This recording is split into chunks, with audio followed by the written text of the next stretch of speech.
अस्सलाम वालेकुम। क्रिकेट हंगामा में नसीम राजपूत बीटीवी के तमाम नाजरीन से मुखातिब है। 36वें चेयरमैन अब सामने आ चुके हैं, कोई और नहीं, पाकिस्तान क्रिकेट टीम के फॉर्मर कैप्टन, 1992 वर्ल्ड कप के hero, world renowned commentator Ramiz Raja sahab ने जिम्मेदारियां संभाल ली हैं। और अब क्रिकेट की बागडोर एक मरतबा फिर क्रिकेटर के हाथ में आ गई है कि जो उसे लीड करते हुए दिखाई देंगे। ऐसा माजी में बहुत कम हुआ है। जावेद बरकी साहब, मरूम अब्दुल हफीज कारदार साहब, एजाज भट्ट साहब, इस दौरान में कई आर्मी के टॉप ऑफिशियल्स ने पाकिस्तान क्रिकेट बोर्ड में जिम्मेदारियां अंजाम दी। डॉक्टर्स, इंजीनियर्स, ब्यूरोक्रेट्स, मुख्तलिफ किस्म के लोग जो है वो क्रिकेट बोर्ड में जिम्मेदारियां अंजाम देते रहे। एक सवाल उठता था कि क्रिकेटर क्यों नहीं होते पाकिस्तान क्रिकेट बोर्ड के सरबराह। तो अब आ गए रमीज राजा साहब, देखते हैं वो क्या करते हैं। कल जो उनकी पहली प्रेस कॉन्फ्रेंस थी चार्ज संभालने के बाद, वो खासी इंप्रेसिव थी। कई चीजों पे उन्होंने कई चीजों का हवाला दिया, कुछ अपने विजन की बात की। जहां वो इंप्रेसिव थी वही एग्रेसिव भी थी। इसलिए एग्रेसिव मैं कह रहा हूं कि बहुत सारी चीजों पे वो अपना इशारा जरूर देते हुए दिखाई दिए, चाहे वो पाकिस्तान क्रिकेट बोर्ड के कुछ टॉप ऑफिशियल्स की बात कर लें या फिर पाकिस्तान क्रिकेट बोर्ड क्रिकेट के हवाले से जो उनकी रिजर्वेशन थी। जो सबसे बेहतर चीज थी रमीज राजा साहब की, जो मुझे उस प्रेस कॉन्फ्रेंस में लगी, वो इस चीज को महसूस कर चुके हैं कि पाकिस्तान क्रिकेट टीम का माइंडसेट बदलने की बहुत जरूरत है। पाकिस्तान के क्रिकेटर्स का माइंडसेट बदलने की बहुत जरूरत है। उन्होंने ठीक है 1 लाख रुपए पर खिलाड़ी सैलरी का भी इजाफा कर दिया। उन्होंने जो है और भी कई सारी चीजों का अनाउंसमेंट किया, लेकिन जो इम्पोर्टेंट चीज है वो ये कि वो माइंडसेट के हवाले से बात करते हुए दिखाई दी। और वो पाकिस्तान क्रिकेट टीम से फर्स्ट क्लास लेवल तक और फर्स्ट क्लास लेवल से क्लब लेवल और स्कूल क्रिकेट तक, तो वो माइंडसेट क्या है, क्या और वो किस अंदाज से सोचते हुए दिखाई दे रहे हैं। टेक्निक के साथ बहादुरों की तरह खेल रहे हैं, वो इस बात पे बहुत फोकस करते हुए दिखाई दिए। सर, बात करेंगे रमीज राजा साहब की पहली प्रेस कॉन्फ्रेंस पर उनके जो विजन दिखाई दिया। कोई और नहीं, एक ऐसी शख्सियत हमारे साथ गुफ्तगू के लिए मौजूद है जिनका पाकिस्तान क्रिकेट में बड़ा किरदार है। फॉर्मर पाकिस्तानी टेस्ट बैट्समैन, जबरदस्त फील्डर भी हुआ करते थे। इसके साथ साथ पाकिस्तान क्रिकेट बोर्ड में कई सारी जिम्मेदारियां अंजाम दी। उस वक्त भी वो पाकिस्तान क्रिकेट बोर्ड का हिस्सा थे जब रमीज राजा साहब ने 2004 में सीईओ पाकिस्तान क्रिकेट बोर्ड का चार्ज संभाला था। इसके साथ साथ पाकिस्तान क्रिकेट टीम के तमाम ही बड़े ओहदों पे फाइज रहने वाले हारून रशीद भाई हमें ज्वाइन कर चुके हैं। अस्सलाम वालेकुम हारून भाई। वालेकुम अस्सलाम, अस्सलाम वालेकुम नाजरीन। नसीम, आपने ठीक कहा कि जी, मैं ये कह रहा हूँ कि इम्प्रेसिव मगर एग्रेसिव। नहीं, आपने ठीक कहा। देखिए, एक तो ये भी बहुत ज्यादा बात हो रही है कि पाकिस्तान में क्रिकेटर्स जो थे वो चंद ही हैं जो कि चेयरमैन बन सके। लेकिन मुझे जो सबसे बड़ा फर्क नजर आ रहा है रमीज राजा के और पुराने वो क्रिकेटर्स जो कि पाकिस्तान क्रिकेट बोर्ड के चेयरमैन रहे हैं, वो फर्क सिर्फ ये है कि वो जितने भी पुराने क्रिकेटर्स थे जो कि क्रिकेट के साथ मुंसलिक थे एज चेयरमैन, उनका उस दौरान की क्रिकेट के साथ एज सच कोई राब्ता नहीं था या कोई वास्ता नहीं था। वेर एज रमीज का जो सबसे बड़ा प्लस पॉइंट मुझे यहाँ नजर आता है वो ये है कि वो ना सिर्फ इंटरनेशनल क्रिकेट बल्कि डोमेस्टिक क्रिकेट पिछले 40 साल से वो जब कमेंटेटर की हैसियत में वो मुख्तलिफ जगह पर अपनी कमेंट्री करते रहे, चाहे वो इंडिया हो या दुनिया के तमाम क्रिकेट प्लेइंग कंट्रीज में उन्होंने किया। उस दौरान उनका इंटरेक्शन बहुत ज्यादा उन फॉर्मर क्रिकेटर्स के साथ जो कि उनके साथ कमेंट्री कर रहे थे, जो कि मुख्तलिफ ममालिक से ताल्लुक रखते हैं। तो इस चीज को देखते हुए कि उनका जो भी क्रिकेट का सिलसिला था 92 के वर्ल्ड कप के साथ साथ, उसके बाद उन्होंने थोड़ी देर क्रिकेट जब जितनी भी खेली, पाकिस्तान की डोमेस्टिक क्रिकेट की प्रॉब्लम्स को रहे, फिर उसके बाद एलाइट बैंक में वो आए, वहां पर आकर उन्होंने क्रिकेट का शोबा कायम किया। आकिब जावेद उनके साथ थे जो कल भी उनकी प्रेस कॉन्फ्रेंस में बैठे हुए नजर आए, और मोइन खान भी उनके साथ बैठे हुए नजर आए। तो मुझे जो एक फर्क नजर आ रहा है वो ये है, और जिस तरीके से उन्होंने अपना विजन दिया, क्योंकि क्रिकेट को वो जानते हैं, इंटरनेशनल क्रिकेट के अमूर से भी उनको पूरी तरीके से वाबस्ते की है, प्लस उनका जो एजुकेशनल बैकग्राउंड और उनका जो मैनेजमेंट का बैकग्राउंड है वो भी आई थिंक ठीक है। और जैसे कि उन्होंने कहा कि वो डिसीजन मेकर होंगे, डिसीजन वही लेंगे। इसलिए जो आपने हल्का सा इशारा किया जिसमें उन्होंने जो वहाँ के जो टॉप ऑफिशियल्स हैं उनको हल्का सा, तो उनकी इस प्रेस कॉन्फ्रेंस से इस चीज़ का अंदाजा हो जाना चाहिए कि रमीज राजा जो हैं वो डिक्टेशन देंगे, डिक्टेशन लेंगे नहीं। हाँ, डिक्टेशन देंगे, डिक्टेशन लेंगे नहीं। और ये सवाल जब किया गया था कि यहाँ तो सारे चार्जेस सीईओ के पास है, तो उन्होंने प्रेस कॉन्फ्रेंस में बड़े अच्छे अंदाज से कहा था ये मकसद नहीं है। तो बहुत सारी चीजें वो क्लियर करते हुए दिखाई दे रहे हैं। मुझे तो एक जहाज आता हुआ दिखाई दे रहा है कि जो बहुत सारे लोगों को शायद लेके जाएगा यहाँ से, जिस तरह कल वो एग्रेशन में दिखाई दे रहे थे, लेकिन इम्प्रेसिव दिखाई थी। जो उनके बोलने का अंदाज था, जो उनका विजन था, और जो वो सोच लेकर पाकिस्तान क्रिकेट बोर्ड में आए, उसमें बहुत क्लियर थे अरुण भाई। इसमें तो कोई शक नहीं है। देखिए उसका रीजन है। देखिए जब रमीज राजा एज सीईओ आए थे ना, तो वो साथ साथ कमेंट्री भी कर रहे थे, तो इसलिए उनका वक्त ज्यादातर जो है वो इतना नहीं गुजरता था क्रिकेट बोर्ड में, और वो डे टू डे अफेयर्स को इतना देखते नहीं रहते। अभी अगर वो ये चार्ज लेने आए हैं इमरान खान से, जो भी उनकी बात हुई होगी, जो कि प्राइम मिनिस्टर हैं जिन्होंने ये चार्ज दिया है उनको, तो वो जिस तरीके से कल वो बात कर रहे थे, इससे तो साफ पता लग रहा है कि इमरान ने उन्हें फ्री हैंड दिया है कि जो मर्जी वो डिसीजन ले वो उसको बैक करेंगे, और कोई भी अगर ऐसा शख्स जो उनकी इस राह में हायल होने की कोशिश करेगा, वो इमरान खान जो प्रेसिडेंट इन चीफ और एज प्राइम मिनिस्टर उसका वो ठीक ठाक तरीके से उसको वो सफाई कर देंगे।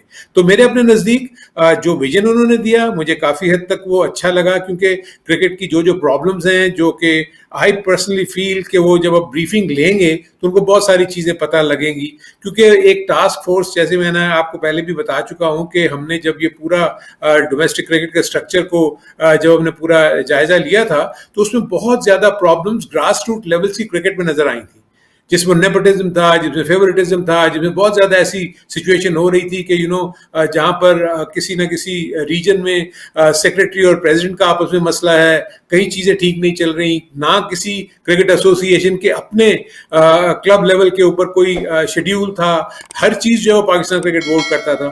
तो ये वो उन्होंने कल हल्का सा हिंट दिया कि क्लब क्रिकेट को वो क्यों इंपॉर्टेंस देंगे, बिकॉज वो बुनियाद बनेगी। स्कूल क्रिकेट को शायद क्लब क्रिकेट के साथ टैग करने की कोशिश कर रहे हैं मोहल्ले के साथ साथ। ये एक अच्छा कदम होगा, क्योंकि स्कूल गोइंग चिल्ड्रन जो है वो बाज दफा क्लब्स में इतनी आसानी से जगह नहीं बना सकते, उनकी उम्रें छोटी होती हैं, लेकिन अगर कोई पोटेंशियल क्रिकेटर है तो वो उस मोहल्ले के क्लब में शामिल हो सकता है। और उसके साथ इंफ्रास्ट्रक्चर के ऊपर, पिचेस के ऊपर जो उन्होंने बात की, जो कि बहुत ज्यादा हमने हाईलाइट किया हुआ है, कि जिसकी वजह से क्लब क्रिकेट में तो आपने भी कितनी दफा देखा होगा कि बॉलर स्पाइक्स पहन के बॉलिंग नहीं कर सकता, बैट्समैन स्पाइक्स पहन के बैटिंग नहीं कर सकता।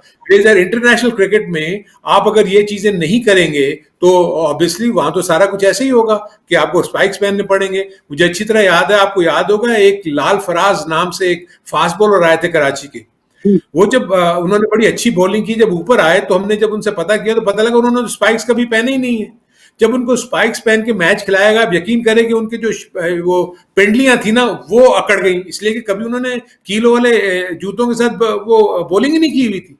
जब आप डोमेस्टिक लेवल के ऊपर, क्लब लेवल के ऊपर, स्कूल लेवल के ऊपर जब आप ये चीजें इस्तेमाल नहीं करेंगे, जब इंटरनेशनल लेवल के ऊपर आएंगे तो वहां आप सीखना शुरू करेंगे। यही वो चीज है जिसको कि दूर करने की कोशिश की जाएगी। टू सम एक्सटेंट अभी मैं फील करता हूं कि बहुत जल्दी नहीं होगा, थोड़ा सा वक्त लगेगा, क्योंकि अभी आपकी सिटी क्रिकेट की जो मैनेजमेंट्स हैं वो अपनी जगह पे नहीं आई हुई, आपकी जो क्रिकेट एसोसिएशंस की जो मैनेजमेंट है वो सही तौर पर अभी तक फाल नहीं हो सकी। द मोमेंट ये एक आध साल के अंदर अगर ये चीजें अपनी अपनी प्लेस पे आ जाती हैं, तो आई एम 110% श्योर कि नेक्स्ट 5 to 10 ईयर्स में पाकिस्तान क्रिकेट एक अच्छे मकाम पे पहुंचेगी। अरुण भाई, मैं अभी आता हूं कि मैथ्यू हेडन को या वरन फेलेंडर को लगाया, ये तो पाकिस्तान क्रिकेट टीम की बात हो गई, लेकिन नए चेयरमैन का एक खास फोकस जो दिखाई दे रहा था वो जूनियर क्रिकेट पर था। अंडर 19 की लीग, मैंने पहली मर्तबा सुना कि अंडर 19 की लीग जो है वो कराने का प्लान रखते हैं, और वो हर टीम के साथ एक स्टार को अटैच करना चाहते हैं कि अंडर 19 का जो प्लेयर है उसकी जो वो जो उसकी तैयारी हो, उसको ये एहसास हो कि स्टार बनना कैसे। और माइंडसेट, जो सबसे बड़ी चीज, वो बार बार माइंडसेट की बात करते रहे थे कि मुझे माइंडसेट बदलना है हमारी क्रिकेट का, हारने से ना डरो, तुम हारे कैसे हो मैं ये देखूंगा, तुमने लड़ाई कैसी की मैं ये देखूंगा। तो वो जो डायरेक्शन दे रहे हैं, और फिर माइंडसेट पे बात कर रहे हैं कि क्लब लेवल तक, वो स्कूल लेवल तक माइंडसेट पे बात होगी। तो ये जो स्टार्स को अंडर 19 की सतह पे लीग की सूरत में लगाना, किस तरह देखा आपने? ये देखिए, ये बहुत बड़ी चीज है, क्योंकि यही वो चीजें थी, आपको याद होगा कि हम हमेशा पहले भी डिस्कस करते रहे थे। देखिए मकासद हासिल होते हैं, एक तो ये होता है कि अंडर 19 लेवल के ऊपर जब एक ग्रेट नाम तो प्लेयर्स जो वहाँ बैठे हुए होंगे अंडर 19 के और एज क्रिकेट के, वो कितने इंस्पायर होंगे अगर इंजमाम उनके साथ बैठा हुआ है, मोइन खान उनके साथ बैठा हुआ है, मोहम्मद यूसुफ बैठा हुआ है, या फॉर दैट मैटर जितने भी ग्रेट्स हैं। अब होगा क्या कि जब उनके साथ बैठेंगे, ना सिर्फ ये कि उनकी ज़हनी तौर पर उनको मजबूत करने की कोशिश करेंगे, कोचिंग के एबीसी भी सीखेंगे।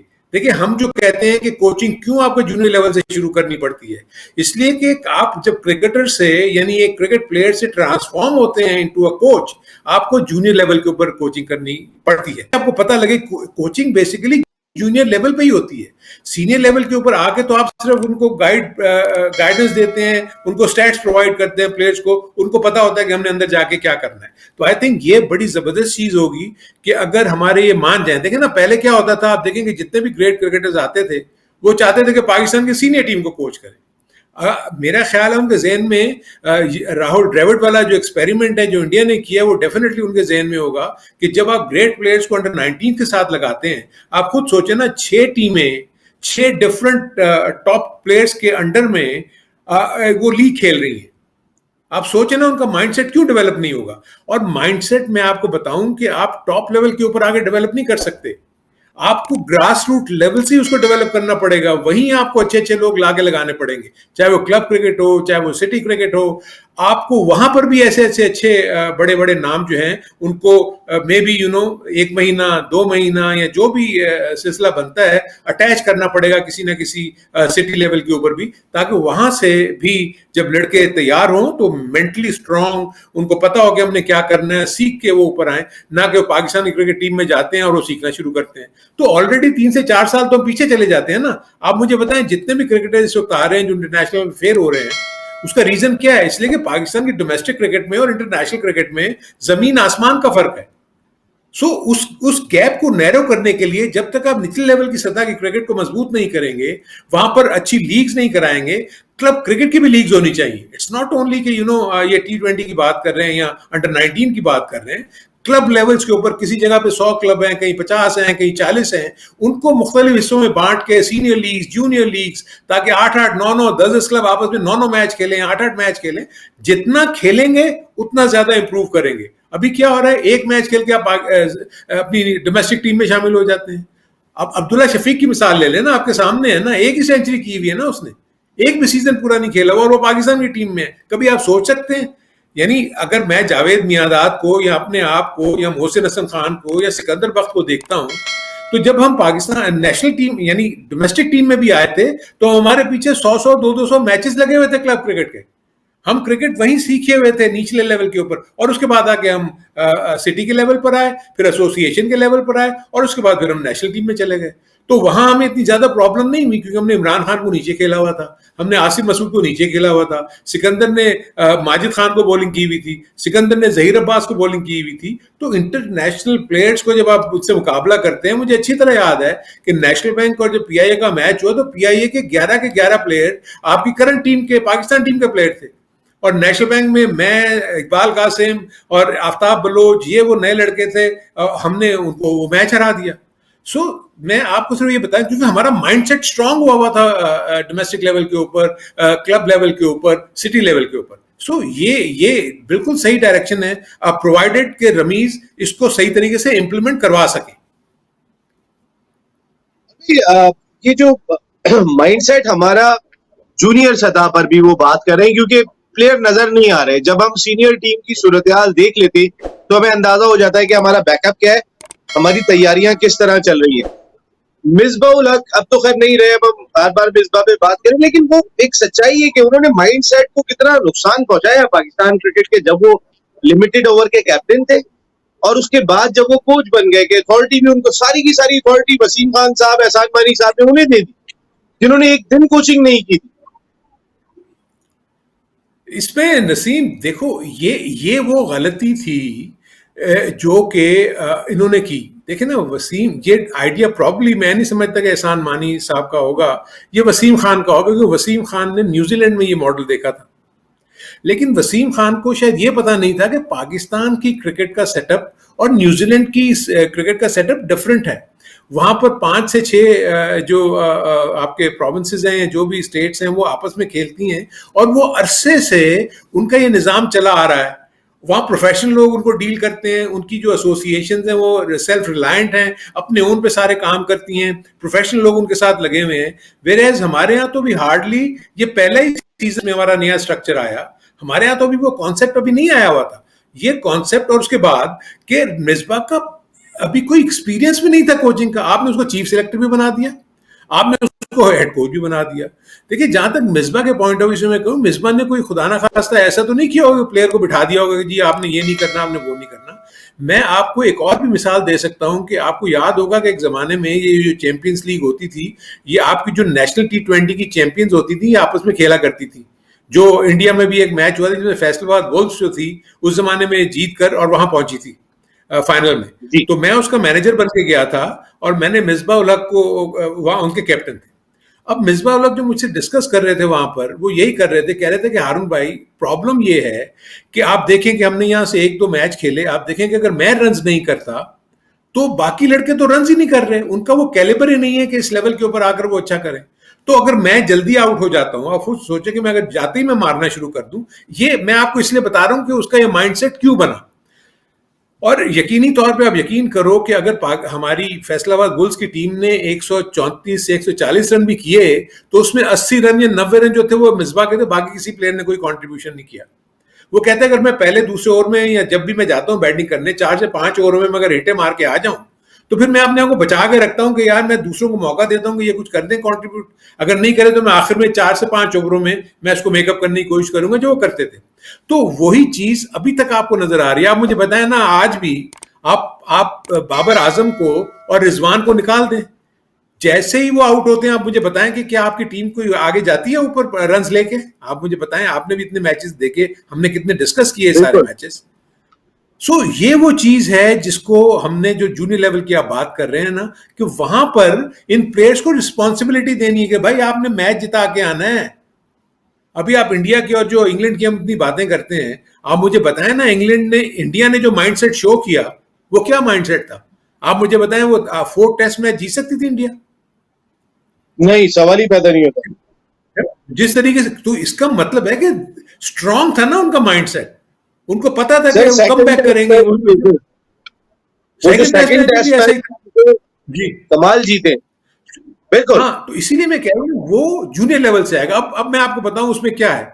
आप मुझे बताएंगे राहुल द्रविड़ ने जो अंडर 19 के लेवल के ऊपर जिन प्लेयर्स के ऊपर काम करके जब उनको ऊपर भेज दिया हुआ ऊपर, तो आप देखें ना उनके मेंटल टफनेस देख लें, उनकी गेम सेंस देख लें, आप उनके किसी भी प्लेयर को कप्तान बना सकते हैं। आप मुझे बताएं, आपके पास कप्तान ही नहीं है कोई, आपके पास कोई कप्तान है? मुझे बताएं कप्तान कहां डेवलप होते हैं? नेशनल लेवल के ऊपर। जी, हमने कप्तान मुझे ग्रूम बताएं नहीं ना। किए। हाँ, इसीलिए तो मैं कह रहा हूं ना, वो कहां से होंगे? वो डोमेस्टिक क्रिकेट से ही होंगे ना। मुझे अच्छी तरह याद है कि जिसने भी अंडर 19 में अच्छी कप्तानी की है, चाहे मोइन खान हो, चाहे वो सरफराज हो, जिनके होते हुए टीमों ने अच्छा किया और वही जाके आगे पाकिस्तान के कप्तान बने। हम डोमेस्टिक लेवल के ऊपर जो कप्तान हैं उनको फिर हमने ये टास्क देना कि वो जो रमीज ये बात कर रहे थे ना कि कप्तान मालिक होता है, यस वो मालिक होता है, इसलिए कि उस जमाने में ना कोच होता था ना मैनेजर होता था, कैप्टन ही कोच भी होता था, कैप्टन ही मैनेजर, मतलब सारा काम कर रहा होता था। मैं 6 साल यूबीएल का कैप्टन रहा, मैंने ही सारी मीटिंग्स कंडक्ट की, मैंने ही फील्डिंग सेशंस करवाए, मैंने ही नेट सेशंस करवाए। सो वो कैप्टन ही सारा कुछ था वहां पर। टीम भी मैं ही सेलेक्ट करता था क्योंकि मुझे सामने पता होता था कि 16 लड़कों में से 11 कौन से खेलने चाहिए, पिच क्या है क्या नहीं है। आज क्या हो रहा है, आपके पास जम्मे गफीर है कोचेस का जो आपको एडवाइस कर रहे होते हैं, ये कर लो फलाना कर लो, तो कैप्टन कहां से डेवलप होगा? नहीं तो नहीं, कैप्टन को आपने फ्री हैंड देना है, आप सपोर्टिंग रोल में हैं। आप ये थोड़ी कि बाहर से ओ ये कर दे। मैंने यहां बैठ के कोचेस को देखा, बाहर से आवाजें दे रहे होते हैं, इसको बॉलिंग दे दो, इसको ये कर दो, इसको। मैं जब चीफ सिलेक्टर था, हमारे मैच में जाते थे। सो मतलब आप जब तक उनको खुद से नहीं देंगे कॉन्फिडेंस के यार बस आपके हवाले टीम की है, ये हमने डिस्कस किया है मीटिंग में, ये हमारी स्ट्रेटेजी है, ये स्ट्रेंथ है ऑपोजिशन की, आपने किस तरीके से अटैक करना है। अब अगर फॉर इंस्टेंस मैं एक प्लान लेके गया एज कैप्टन, अब मुझे पता है 3 ओवर के बाद मेरा वो प्लान खत्म हो गया, फेल हो गया मैं, तो क्या मैं पीछे मुड़ के कोच को देखूंगा कि जी बताओ मुझे क्या करना है एज कैप्टन? वो तो मैंने डिसाइड करना है ना, अब मैं क्या करूं। भाई 5 ओवर में अगर अगर मुझे 2 ओवर में 20 रन पड़ गए हैं, तो अब मैं प्लान करके गया था कि 3 ओवर ये करेगा, 2 ओवर ये करेगा। तो अब मैं 2 ओवर में मेरा प्लान फेल हो गया, तो मैं क्या करूंगा? तो मैं उसी उसी प्लान पर रहूंगा या मैं चेंज करूंगा? अरे मैं कोच को देखूंगा। So this is what I think, ये सही डायरेक्शन है। आई होप कि ये चीजें जो हैं बड़े अच्छे तरीके से, और खास तौर पर हमारे जो ग्रेट्स हैं ना, उनको अपनी वो जो ग्रेटनेस की कैप उतार के उनके साथ डगआउट में बैठना पड़ेगा। ये भी मैं आपको बता दूं, बिल्कुल। अगर ये मैं तो अब ये टास्क करता, मैं तो वो जी, अब टास्क मतलब ग्रेट नसीब बनाने ये का कि है। जी, अब आपने बनाना है। आप ग्रेट थे उस जमाने में, वो जमाने अब चले गए। अब आपने आके नीचे ग्रेट्स प्रोड्यूस करने, उसके लिए आपने उनको हम्म। ये नहीं बताना कि मैं ये करता था, मैं वो करता था। नो, अब आप उनको देखें, उनकी पोटेंशियल को, और आप बताएंगे देखो तुम इस तरह करोगे तो और अच्छे हो जाओगे, इस तरह करोगे तो और अच्छे हो जाओगे। ये ना करो कि मैं ये करता था तुम भी ऐसे करो। देखें, अगर आप उसको अपने तरीके से मोल्ड करने की कोशिश करेंगे तो आप फेल हो जाएंगे। ये मेरा अपना व्यू है। आई मे बी रॉन्ग। बिल्कुल और भाई, आ, ये वाकई में आप सबसे पहले तो अपने अंदर से ये निकालना पड़ेगा कि मैं कौन हूँ, मैं क्या था। जी मैं आज वो नहीं जी हूँ। जी आज ना मैं उस जी तरह दौड़ सकता हूँ, ना उस तरह गेम कर सकता हूँ, तो फिर मैं जिससे ये काम ले सकता हूँ उसको वैसा क्यों ना बनाऊं। ये इंपॉर्टेंट जी चीज है और जी वो बनाना चाहिए। हम भाई ब्रेक ले लेते हैं, ब्रेक के बाद जब वापस आते हैं 1 लाख रुपए सैलरी में इजाफा किया। हमारे यहाँ तो ये हो रहा था इससे पहले क्रिकेट बोर्ड में कि कौमी असेंबली के अरकान पूछ पूछ के थक जाते थे। ये बैठे होते थे लेकिन तनख्वाह नहीं बताते थे कि ऑफिशियल्स की कितनी है।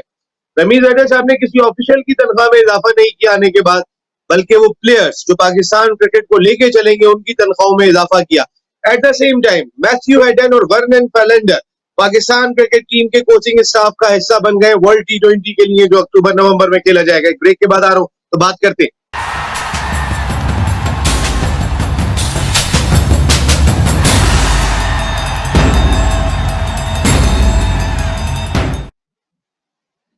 क्रिकेट हंगामा में एक मरतबा फिर आपको खुशामदीद कहते हैं। हंगामा शायद इस वक्त headquarter Pakistan cricket board Gaddafi stadium Lahore में जरूर शुरू हो चुका होगा, क्योंकि जितनी तनख्वाहों पे इतने बड़े बड़े ऑफिशियल्स काम कर रहे थे, आ, उनकी मराद क्या थी वो इवन कौमी असेंबली के लोगों को नहीं बताते जाके, यानी कि किस लेवल का ले रहे थे। लेकिन अब नए चेयरमैन आ गए और इतनी आंखें खोल कर रहे, बिल्कुल वो जो उनका मजाक या बहुत ही लाइट अंदाज में मिलते थे वो सब खत्म। अब वो चेयरमैन बन के हैं हारून भाई। नए चेयरमैन बिल्कुल चेयरमैन की जिम्मेदारियां संभाल के आए हैं। वो मजाक वगैरह नजर नहीं आ रहा था उनके चेहरे पे। जो जिम्मेदारी है वो एहसास उनकी शख्सियत में झलक रहा था। और फिर नहीं बढ़े, वो 26 लाख पे इजाफा नहीं हुआ, वो 15 लाख पे इजाफा नहीं हुआ, वो 20 लाख पे इजाफा नहीं हुआ। इजाफा हुआ तो बच्चों के लिए हुआ। और मैं ये मेरी दो सवाल है, एक तो ये जो बच्चों का इजाफा हुआ है नंबर 1, और नंबर 2 तमाम प्लेयर का सेम इजाफा हुआ है। यानी कि अगर वहां सरफराज खेल रहा है तो वो भी 1 लाख रुपए उसकी सैलरी में इजाफा हो रहा है, और वहां पे कोई बिल्कुल यंग प्लेयर खेल रहा है अंडर 19 की सतह से आया है, उसका भी 1 लाख रुपए इजाफा हुआ है। जरा इस पे ज़ाहिर ख्याल कीजिएगा। नहीं, एग्जैक्टली ये बहुत ही अच्छी चीज़ है। मैं तो इसको समझता हूँ कि देखें, वेरियस कैटेगरीज हैं, A B C D, जिसके मुताबिक इनको शायद स्टाइपेंड मिलता है। तो जिस भी वो कैटेगरी में फॉल करते हैं वहीं वहीं 1-1 लाख रुपए बनाए, तो बड़ी अच्छी चीज़ है। देखें, क्रिकेट बोर्ड में जितना भी पैसा आता है वो क्रिकेटर्स की वेलफेयर, क्रिकेट की डेवलपमेंट और क्रिकेट की अपकीप के लिए है। ये जितना भी पैसा क्रिकेट के अगराज और मकासद के लिए और उसकी डेवलपमेंट के लिए लगेगा, उतना ज्यादा अच्छा है।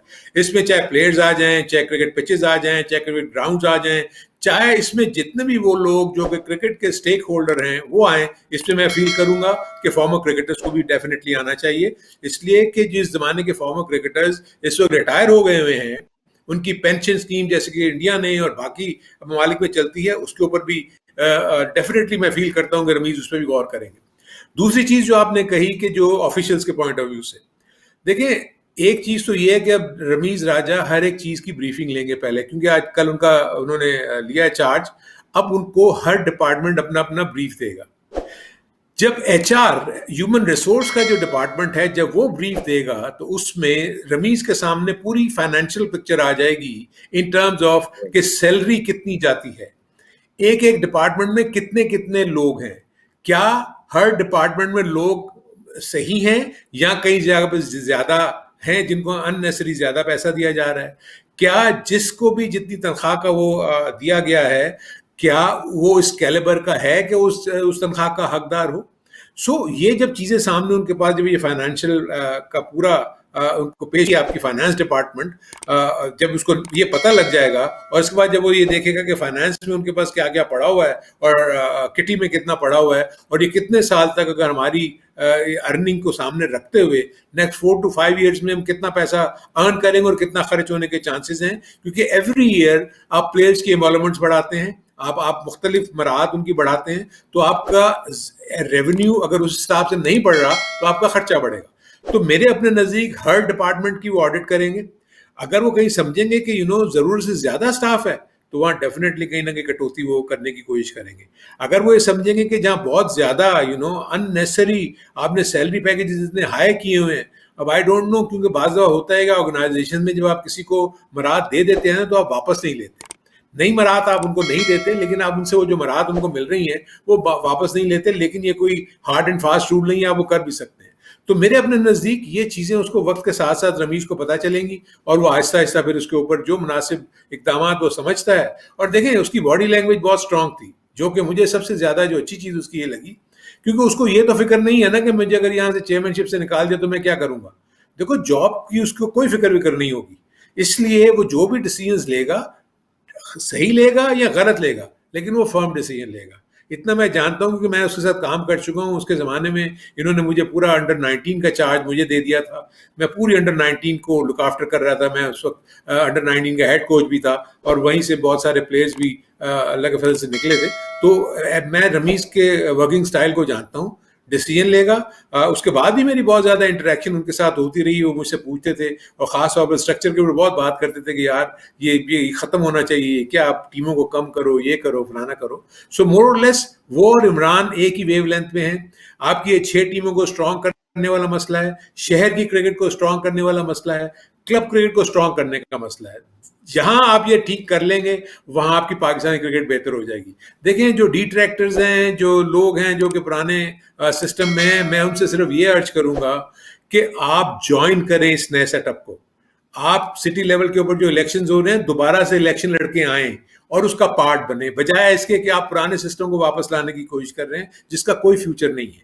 मेरे अपने नजदीक इस सिस्टम को मजबूत करें, आप साथ आए, मिलें और बैठ के काम करें और पाकिस्तानी क्रिकेट को आगे लेके जाएं। तो हरुण भाई, ये सिस्टम में बहुत गुंजाइशें मौजूद है, इस सिस्टम में काम किया जा सकता है, क्योंकि रमीज राजा ने ये बात कही कि जब उनसे पूछा गया कि टीमें बढ़ाएंगे, उन्होंने कहा मैं अभी 6ठी टीम देखता हूँ 5 के बाद, तो मेरी समझ में नहीं आता कि उसको कैसे बैलेंस किया जाए।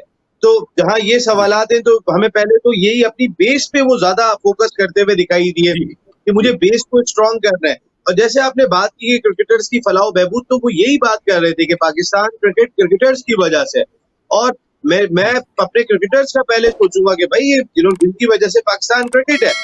एट द सेम टाइम एक और बड़ी इंटरेस्टिंग चीज जो वो डिस्कस करते हुए दिखाई दी है, उन्होंने अपने वक्त के क्रिकेटर्स बैठे हुए थे वहां पे, उन्होंने कहा मुझे बताते रहना, कुछ ना कुछ राय देते रहना, वरना यहाँ ये वो जगह है कि जहां पर आते हैं तो चारों तरफ से लोग घेर लेते हैं, उसके बाद निकलने का मौका ही नहीं मिलता। तो इतनी क्लियर पॉलिसी के साथ इतना बड़ा पैगाम देकर वो कोई चेयरमैन नहीं आया ऐसा पैगाम देकर कि यहाँ जो लोग बैठे हुए वो चेयरमैन को घेर लेते हैं और मुझे क्रिकेटर्स के मशवरे दरकार होंगे। तो ये बहुत ही इंपॉर्टेंट फैक्टर है अरुण भाई, इट्स नॉट अ जोक। नहीं, बहुत इंपॉर्टेंट और बड़ा वैलिड। देखिए, मुझे जो फील होता है, देखिए मैंने आपको गालिबन हमने अपने किसी एक प्रोग्राम में मैंने आपको बताया था कि प्रॉब्ली रमीज क्या करेगा। रमीज एक स्ट्रॉन्ग लोगों पर मुश्तमिल एक क्रिकेट कमेटी बनाएगा, जिसको वो एक टास्क देगा कि मुझे आप लोगों ने रिकमेंडेशंस देनी है क्रिकेट की बेहतरी के लिए, और वो रिकमेंडेशन फ्रॉम ग्रास रूट से लेकर top level domestic cricket international level तक होंगी। मेरा ये ख्याल है, आई होप, मैं मतलब ये मेरी थिंकिंग है कि वो शायद ये करेगा, और उसमें जितने भी बड़े बड़े नाम हैं ना, इनको इन्वॉल्व करेगा और उनको एम्पावर करेगा कि आपके जो जो रिकमेंडेशंस होगी मैं उसको इम्प्लीमेंट करूंगा। अभी तक क्या हो रहा था कि आपकी जितनी भी क्रिकेट कमेटीज बनती थी, वो क्रिकेट कमेटीज जो थी वो पावरलेस थी, वो सिर्फ रिकमेंडेशंस देती थी। चेयरमैन के ऊपर होता था कि इसको एक्सेप्ट करे या ना करे। अगर तो इससे क्रिकेट कमेटी रमीज अगर बनाता है तो उनको एम्पावर करेगा, तब जाके फायदा होगा। क्योंकि मुझे अच्छी तरह याद है कि मुझे भी एक वक्त में क्रिकेट कमेटी की चेयरमैनशिप ऑफर हुई थी, मैंने उनसे पूछा था कि मुझे ये बताएं कि ये सिर्फ फॉर्मेलिटी है कि मैंने सिर्फ आगे रिकमेंडेशन देनी है कि जो रिकमेंडेशन होंगी उसको इम्प्लीमेंट किया जाएगा। नहीं नहीं नहीं, आपको सिर्फ रिकमेंडेशन देनी होगी। मैंने कहा फिर मैं इसका हेड नहीं बनता। लेकिन ना, जब आप डिसीजन ही नहीं ले सकते, आपके डिसीजन इंप्लीमेंट नहीं होंगे, तो ऐसी कमेटी का फायदा क्या? तो मेरे अपने नजदीक ये, अगर वो ये करेंगे, वरना वो ये करेंगे कि वो फिर वेरियस डिपार्टमेंट्स के हेड इन क्रिकेटर्स को बनाएंगे जिनको वो समझते हैं कि कर सकते हैं। जो सबसे बड़ा नाम नजर आ रहा है वो आकिब जावेद का है। आकिब जावेद को मैंने ग्रास रूट लेवल के ऊपर कोचिंग करते हुए देखा है, क्योंकि मैं भी उस जमाने में कोचिंग किया करता था। हम लोग ऑब्वियसली उनसे सीनियर थे, वो तो मेरे अंडर कोचिंग में और मैनेजरशिप में वो रहा भी है। तो मैंने उसको देखा कि वो अर्ली लेवल के ऊपर ना अंडर 19 और वहां से लेकर, इसलिए उसने पूरी कोचिंग सीखी हुई है। May be, you never know, cricket जो इस वक्त डोमेस्टिक क्रिकेट है, हो सकता है उसका हेड आकिब जावेद भी हो सकता है। यहाँ अगर वो पाकिस्तान की टीम की कोचिंग लेना चाहता है तो वो भी ले सकता है। मोइन खान को भी मैं किसी बड़े रोल में देख रहा हूँ। I am not sure, maybe chairman selection committee और maybe some other role. तो इसी तरह के बाकी जो लोग हैं, मुश्ताक अहमद हो गए, इंजमाम हो गए, सारे जितने भी लोग हैं, वो कहीं ना कहीं किसी ऐसी जगह के ऊपर कहीं ना कहीं तैनात होते हुए मुझे नजर आएंगे। वही जो ग्रुप मैं बता रहा हूँ कि वो जो कोर ग्रुप है जो कि रमीज को एडवाइस करेगा, वो एक बहुत स्ट्रॉन्ग बंदों के ऊपर मुश्तमिल होगा जो उसको एडवाइस करेगा। तो आप भी चले जाते कल हेडक्वार्टर पीसीबी पर, आप भी आ जाते। दो को तो जो वहां बैठे हुए थे आपने जिम्मेदारी दे दी, तो कोई एक जिम्मेदारी आपको भी मिल जाती है। हारून भाई, हारून भाई, मैं बात ये कह रहा हूँ कि हमारे पास टाइम थोड़ा सा कम है, जरा हेडक्वार्टर के बाद। जी हारून भाई, जी हारून भाई, ठीक है। अबे थोड़ी नहीं शरारत नहीं, करने मैं नहीं सिर्फ दिया ये कह करते रहा यार। था यार, मैं मतलब 1988 से, नहीं 1988 से माशाल्लाह जितना भी मैं हाँ, कंट्रीब्यूट कर सका पाकिस्तान क्रिकेट के लिए कर लिया। देखिए, पाकिस्तान के लिए तो कोई शख्स भी ना नहीं करेगा यार। किसी वक्त भी अगर कोई एडवाइजरी, कोई भी चीज जो है वो पाकिस्तान की क्रिकेट की बेहतरी के लिए होगी, आप मुझे बताएं कौन मना करेगा यार? इस पाकिस्तान से तो हमारी शनाख्त है यार।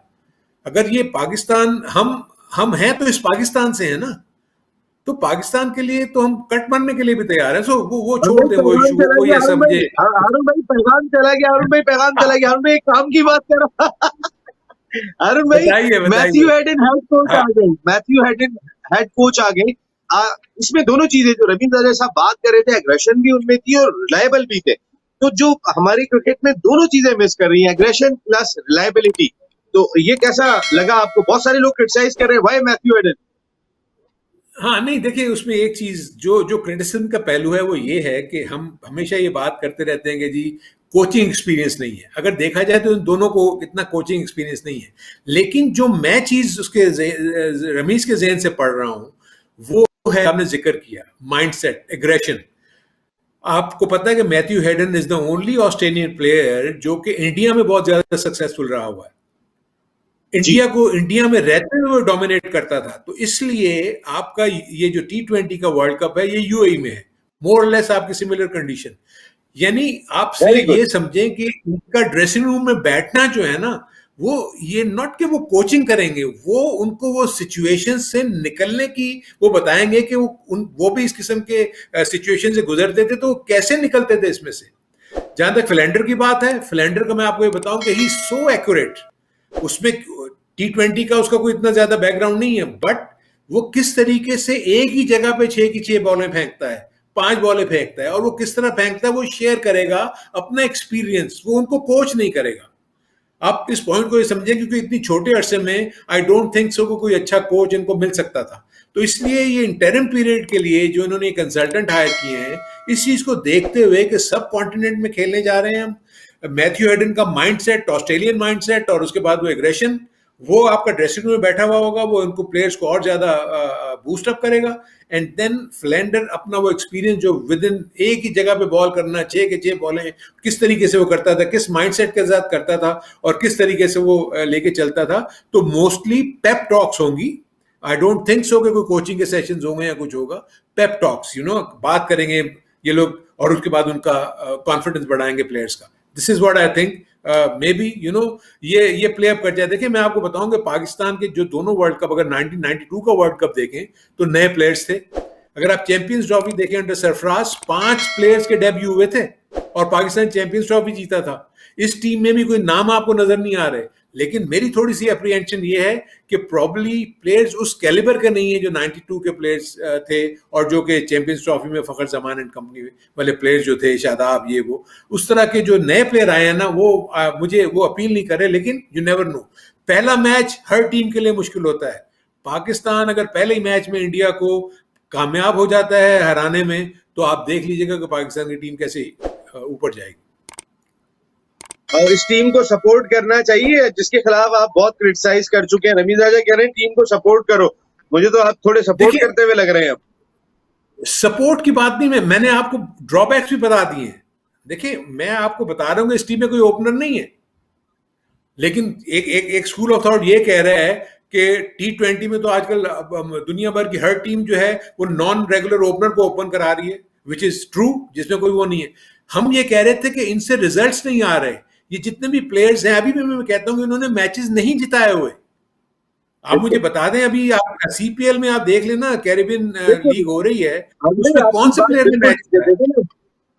अगर उस दौर में सईद अनवर की जगह रमीज राजा साहब आए थे टीम में, लेकिन रमीज राजा साहब पर्सनली, रमीज राजा साहब के पास अगर मैं देखता हूँ, जाहिर तालीम याफ्ता हैं कितने, आप देखें ना, तालीम थी तो वो चेयरमैन बन गए। हमारे क्रिकेटर्स के पास तालीम की दूसरा ऑप्शन दिखाई नहीं दे रहा।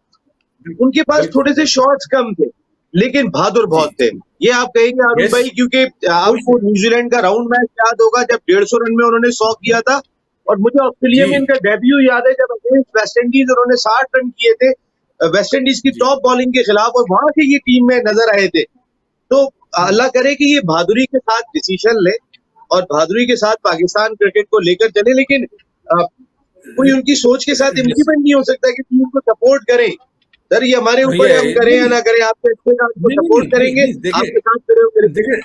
और भाई टाइम खत्म हो गया, अभी अगली शो में करेंगे। ठीक है, नहीं, सपोर्ट की बात बिल्कुल ठीक है, लेकिन मुझे सिर्फ ये है कि डिसीजन तो ये लेंगे, लेकिन क्या इम्प्लीमेंट वाली टीम जो है वो इम्प्लीमेंट उस तरीके से कर सकेगी जिस तरीके से ये डिसीजन लेंगे? दैट इज माय सोच। क्या और आपका कंसर्न बिल्कुल ठीक है हारून भाई, और आपका कंसर्न ठीक है। थैंक यू वेरी मच हारून भाई। क्रिकेट हंगामा में इतना ही। अगर रमीज राजा साहब अच्छा काम करेंगे तो कोई हंगामा नहीं होगा, लेकिन अगर जाहिर है फिर हम तो हंगामा करते रहेंगे। नसीम राजपूत को इजाजत, जल्द मिल रहे हैं। टिल देन अल्लाह ने के बाद।